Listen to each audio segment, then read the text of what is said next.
Bismillahirrahmanirrahim. Assalamualaikum warahmatullahi wabarakatuh. Selamat pagi semuanya. Alhamdulillah ya. Semoga kita semua selalu sehat dan selalu dalam lindungan Allah Subhanahu wa taala. Alhamdulillah pada pagi hari ini kita masih diberikan kesempatan untuk bertatap muka untuk sekarang itu secara virtual pada mata pelajaran ekonomi bersama saya Fira Istiana. Teman-teman yang belum presensi bisa presensi sekarang. Sebelum memulai pembelajaran kali ini silahkan kepada ketua kelas untuk bisa memimpin berdoa. Ya. Ya, gerak berdoa mulai. Baik, terima kasih berdoanya dicukupkan. Nah, di pertemuan sebelumnya, pas hari Rabu, ada yang masih ingat kita belajar tentang apa? Penawaran. Nah, ada yang masih ingat nggak penawaran itu apa?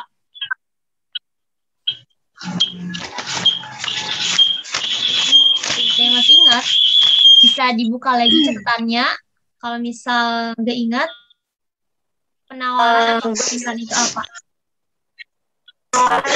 Nah, jadi permintaan itu jumlah barang yang diminta pada harga tertentu dan pada waktu dan tempat tertentu gitu ya teman-teman. Nah, buat teman-teman yang belum ingat atau udah lupa materi yang kemarin, bisa dibuka-buka lagi catatannya, bisa dipelajari ulang untuk materi apa aja sih yang udah dipelajari di pertemuan sebelumnya gitu. Nah, di pertemuan kali ini kita akan belajar lagi ya mengenai permintaan dan juga penawaran. Masih sama. Oke. Nah, akan tetapi di sini untuk indikatornya sendiri itu akan beda lagi gitu. Nah, teman-teman, kita sekarang akan belajar permintaan dan penawaran kembali ya. Jadi di sini kita akan belajar masih KD yang sama, yaitu mendeskripsikan terbentuknya keseimbangan pasar dan struktur pasar. Nah, untuk KD selanjutnya ada menyajikan hasil pengamatan tentang perubahan harga dan kuantitas keseimbangan di pasar. Nah, kalau kemarin itu indikatornya belajar tentang pengertian permintaan, pengertian penawaran, dan juga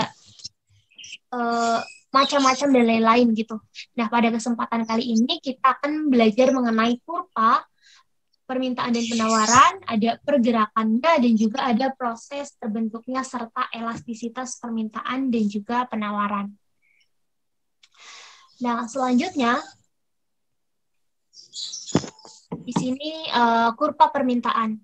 Nah, seperti yang sudah diketahui gitu ya, kemarin itu udah dijelaskan bahwasanya untuk kurva permintaan itu slope-nya negatif. Nah, negatif ini gimana maksudnya? Nah, di sini kurvanya itu bergerak dari A nih, dari titik A sampai ke titik yang di pojok bawah, di kanan bawah. Nah, di sini bagaimana?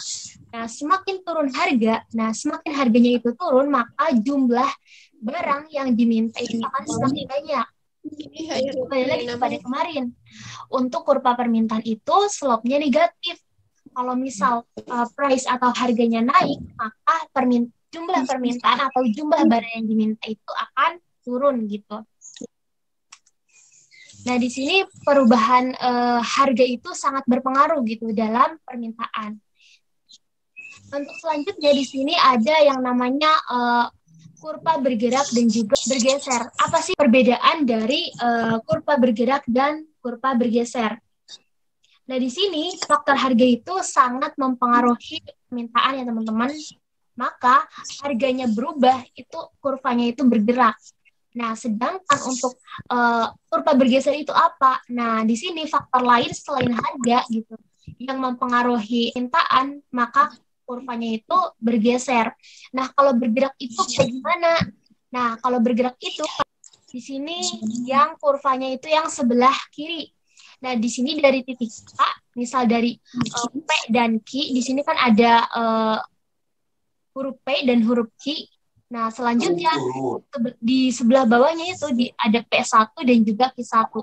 Nah, kalau misal kurvanya itu bergerak ya dari P1 dari titik keseimbangan P dan Q dan selanjutnya keseimbangan P1 dan Q1. Nah, itu maka yang disebut dengan kurva bergerak. Nah, di sini yang mempengaruhinya apa? Yang mempengaruhinya itu adalah harga barang itu sendiri, seperti itu. Nah, apabila faktor lain, kayak misal kemarin itu udah diajari mengenai harga dari barang lain ataupun dari jumlah penduduk, nah itu maka kurvanya itu bergeser gitu. Nah, bergesernya itu kayak gimana? Kalau misal yang bergerak itu dari titik D ke titik yang D di atas ke D yang di bawah, sedangkan untuk yang bergerak itu dari D1 ke D2 ke pinggir bergeser gitu. Kalau bergerak itu ke atas dan ke bawah, nah kalau untuk bergeser itu ke kanan ataupun ke kiri. Kalau misal bertambah berarti ke kanan, dan kalau untuk berkurang berarti ke kiri gitu, untuk titik keseimbangan dari permintaan gitu.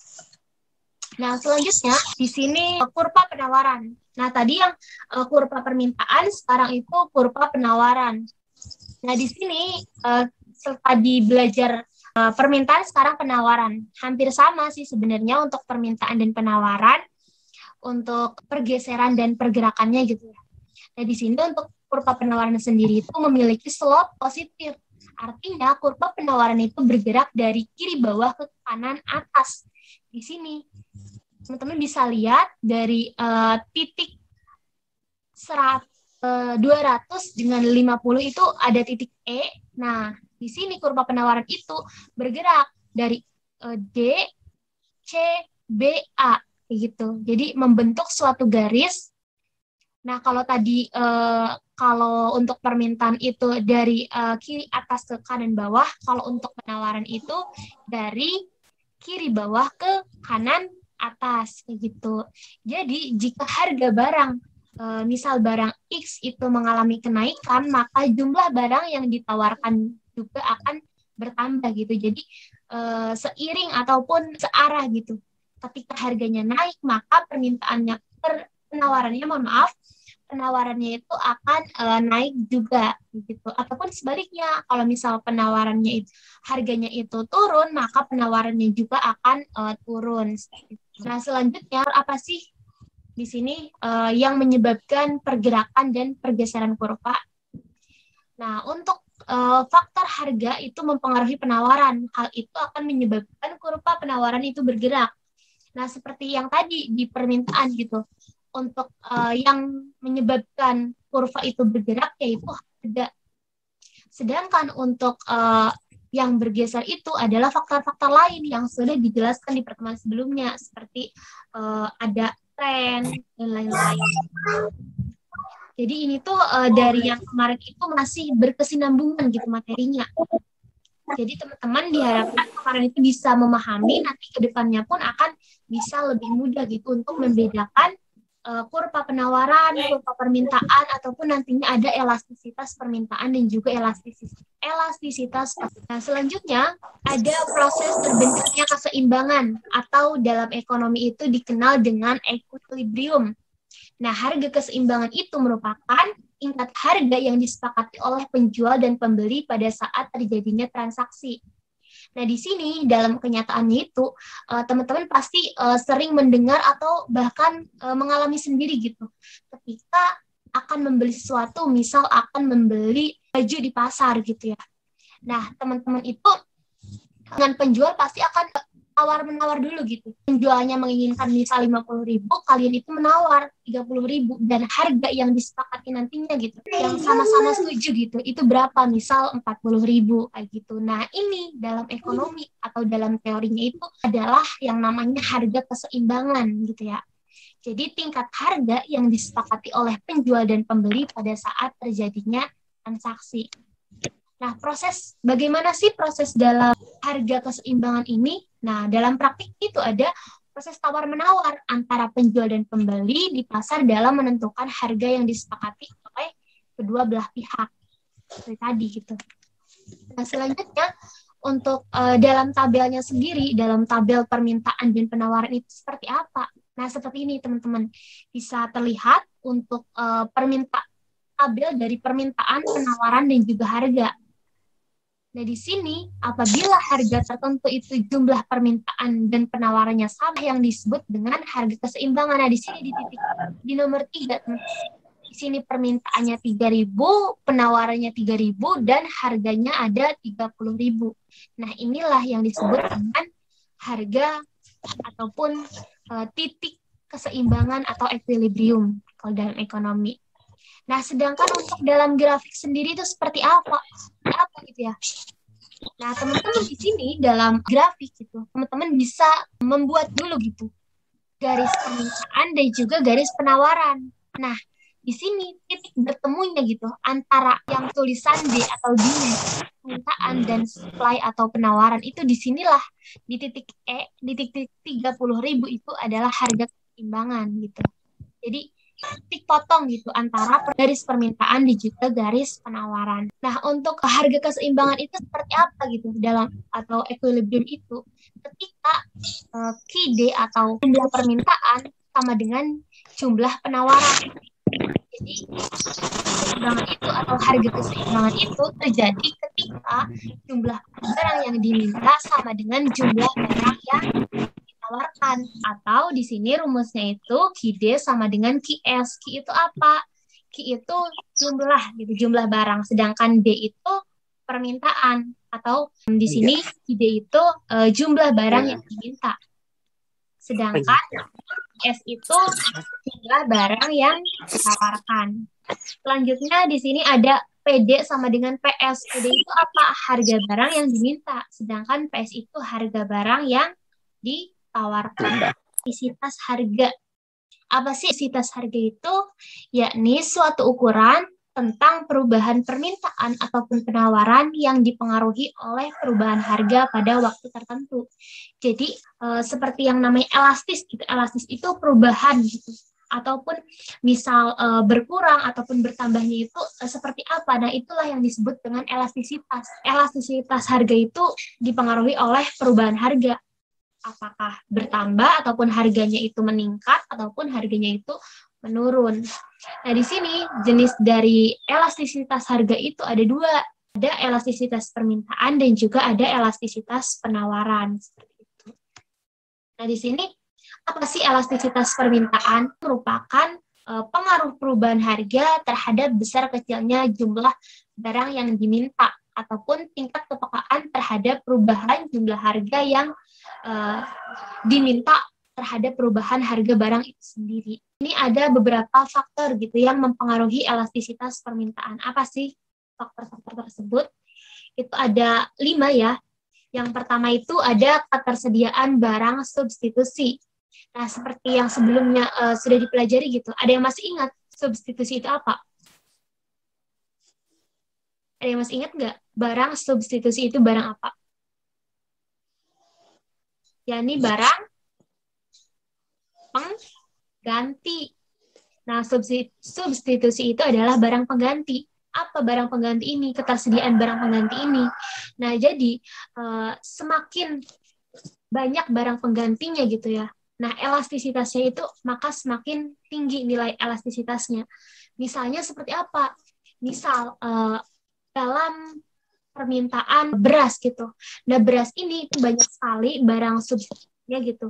Misal ada gandum, misal ada umbi-umbian gitu sebagai makanan pokok itu banyak sekali sehingga untuk elastisitas permintaannya sendiri itu tinggi gitu elastisitasnya.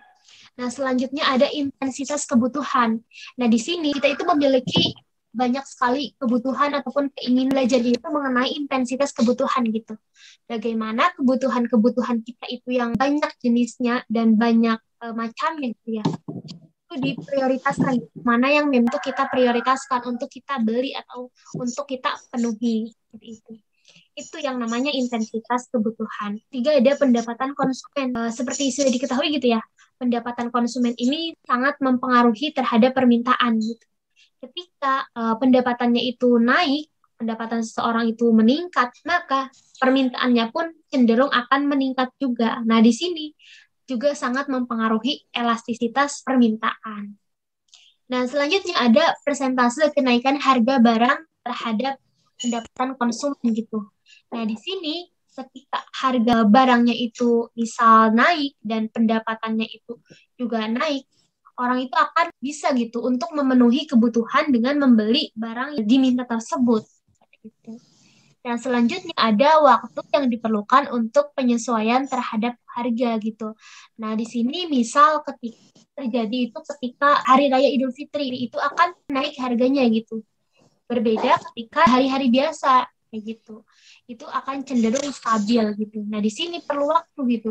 Ketika dari Idul Fitri ke hari-hari biasa kembali penyesuaian harga. Nah, di sini ada yang namanya menghitung. Jadi dari kemarin-kemarin itu kita membahasnya terkait dengan materi ataupun terkait dengan teori. Nah, sekarang itu akan belajar mengenai hitung-hitungannya gitu. Teman bisa lihat di sini ada menghitung koefisien elastisitas permintaan. Gimana sih rumusnya koefisien elastisitas permintaan? Yakni persentase perubahan permintaan dibagi dengan persentase perubahan harga.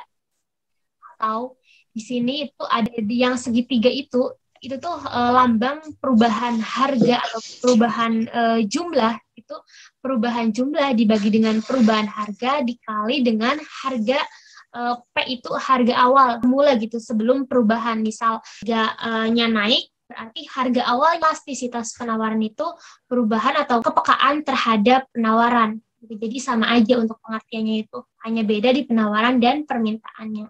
Nah, di sini apa saja sih faktor-faktor yang mempengaruhi perubahan harga? Nah, itu yang pertama ada perubahan biaya produksi gitu. Nah, di sini untuk elastisitas penawaran itu sendiri gitu, kita diposisikan sebagai seorang produsen elastisitas penawaran.